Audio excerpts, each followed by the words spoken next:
Hey guys, Steve Williams, Surgeon in Black. I'm very involved in AI. Obviously, I'm very involved in diversity. My technology bent comes from the fact that I've had a successful technology startup that I exited, and I've been in the forefront of technology and medicine and really pushing technology for medical solutions for a long time. And the reason why is because nothing scales like technology. When you have a big problem like healthcare, technology is a really great tool for it. And in the media, in the news, everyone's been talking about AI. We've all heard it. And AI, I think, has some really interesting potential.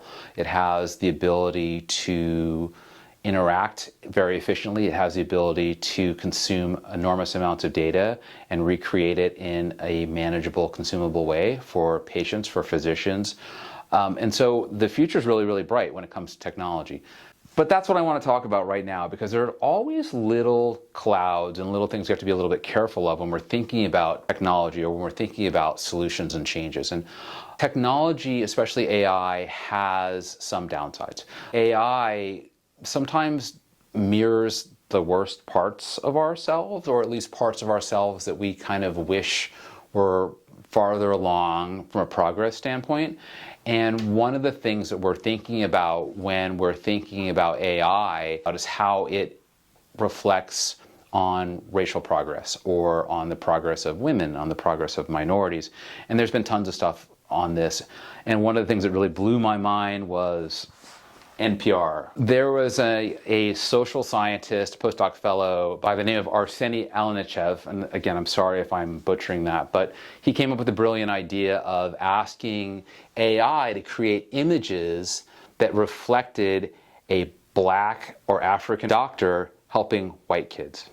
And that's what it came up with. And it wasn't like he just typed it once and this is kind of the thing that it spit out. He tried a lot of different things, but what it kind of kept centering on, at least for the first few 50 to 60 to 70 queries, was this kind of savior figure that was white and a guy helping these kind of destitute children are on a bare floor. They've got, they're walking around without shoes.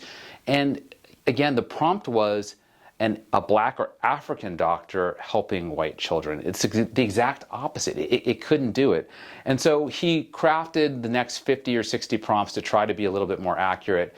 And this is like the next kind of iteration of types of things. It's like, well, okay, I guess it's better because they're all kids now. And I guess that it's good that the kids are African or black. I guess it captured that part as being scientists or healthcare providers, but I have no idea what they're doing. And what is it? Why is there a giraffe there? It's bizarre.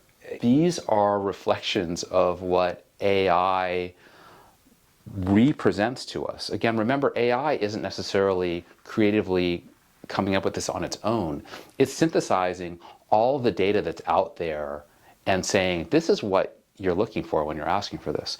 And so the closest it got, this was the closest it got, which I guess that could be a black or African doctor. So I'll give it like half a point for that. And that is a white child. But again, it's the kid is like kind of dirty and he's in kind of this very stereotypical, I guess, African garb. I get the whole picture is bizarre.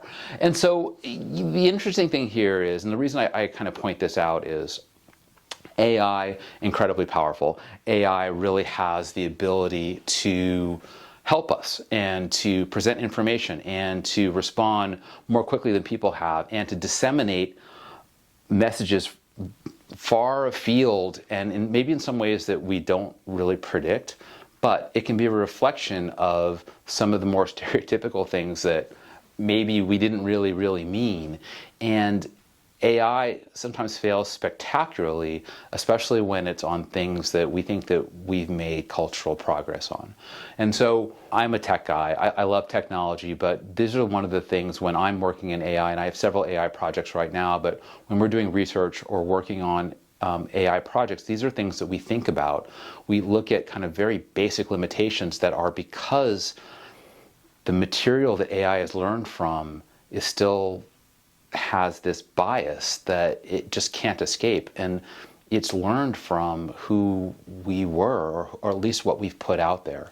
And so that's something that we really kind of need to work on, and we need to kind of think of guardrails and think of ways to get better results than that. So thanks a lot. Again, Surgeon in Black, and real credit to NPR for doing that study. It's amazing. We'll link it in the media we upload. Thank you very much, guys.